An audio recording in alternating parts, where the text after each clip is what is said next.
And I'm with Steena Marie, who just finished reading my book. Woohoo! In my father's Every word. closet. Every word. In a memoir. Lights the corners of my mind. So you and only cried 5 times. Okay. While I was reading. So. and what were the parts that got you going? Well, one of the things was the big thing that got me going was reading all of the little stories that I've never heard about you. I've known you for it's been 4 years now. Mm-hmm. And I think I talk to you as much or more than anyone else in my life, including my partner. Minimum 3 times a day, including my partner. I love it. Like there are definitely days where I spend 4 or 5 hours working with you. Like I've been hanging out with Linda all day, you know. But yeah, there are all these little stories, and I was like, I hadn't heard all these little bits and pieces. Or sometimes you hear stories about your friends, and they don't all piece together in a timeline. Yeah. So reading from early years to middle years to adult years, it's like, oh, that's where that all kind of fell into place, or how it all worked out.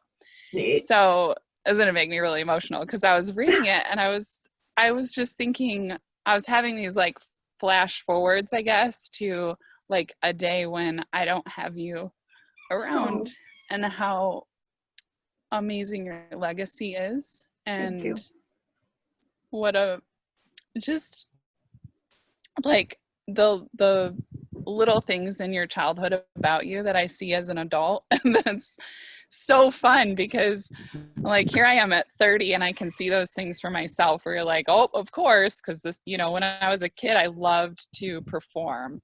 And so it's no surprise now that I want to take selfies all the time and put them all over the internet, because it's like, look at me. And you see like your sense of humor, as a kid. I think that's the thing that stands out most to me, like with my kids, is like, oh, I can tell that this is going to be kind of the sense of humor that they're developing. Nice. So like your story, you've told me the story before of like the ending of the show when you came out with your little bloomers and flipped your dress up and bent over, and it showed like everybody my butt. The end. And the like, crowd loved it. Kind of like when you were teasing your brother with your hair in the crib and he grabbed it, and your mom says, like, gotta figure it out. And I'm like, yep. And then now that's Linda, where she's like, well, you gotta figure it out. And so, so it was fun, really fun to see that, and to see it all in one big storyline. Cool. And to just like appreciate what's made you. And when I was telling my kids that you published your memoir, my son says, what's a memoir anyway? I love and that. My 7-year-old, who's younger than him, says, it's just her memories. It's a fancy way of saying it. I was like, so funny. So yeah, so she's like on the ball and totally gets it. Another thing was reading through your letters to your ex-husband when you went to the retreat with him.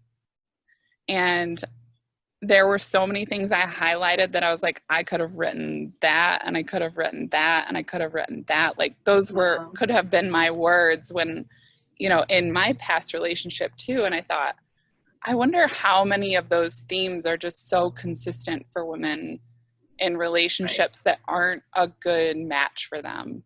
Because what I felt in your letters too was this really deep heart to make it work, and to, you were at the retreat like, okay, we're like, I have hope, and I'm going to choose to trust you, and I want to communicate with you. And you were like affirming him and appreciating him. And yet I could see also the pattern that I felt like I fell into, which was, I'm also like, I have to do all of my own emotional processing before I bring anything to you, so that I don't trigger you. Yeah. And I feel like at this point in my life, there's a balance of like, yes, there is emotional processing that you need to do before you come to your partner. And there's also a point where that becomes detrimental because you now don't feel supported in emotionally processing anything. Right. You feel like it has to be like so neutral before you talk to someone else about it, that it's like you're doing all of the work on your own and like trying to protect them from yourself in a way. Yeah. What's that? Do you like my costume for what we're gonna play? It's beautiful. She would like to show her costume. There's a little bow tie. Yeah, we were just talking about how when Linda was a little girl, she liked to perform and make people laugh, and me too. So we would guess that you're gonna probably grow up to be somebody who likes to dress up in costumes, and perform and dance for people. Yeah. Babe. And do improv like mama. Yeah. For sure. Yeah. When I was writing some of those stories, I was like, I don't think Steena knows this part. I don't think Steena's heard this one, which kind of delighted me, you know, me and my mystique, right? Oh yeah. I was like, oh, she's gonna love to hear this one, right? Yeah, I did. I loved like, let's see, one I just had was the doll or the chimpanzee. It wasn't a doll, it was a chimpanzee that you had, and you said that you dropped him off at a donation center 9 years ago, and it said Zip was part of downsizing and leaving the past behind. And I thought, oh, that's so, like, I can just feel, you know, those cherished childhood toys that are such a representation of your past, and like letting those things go. When I read that, I thought I didn't have as much of a chance to do that with my younger years because of the house fire, but in a way, like having the house fire was also that, like, well, it's all just part of the past now. And and my kids played with Zip, and I remember one of the neighbor girls like bit a finger off, and like my daughter was devastated, you know? So yeah, long history.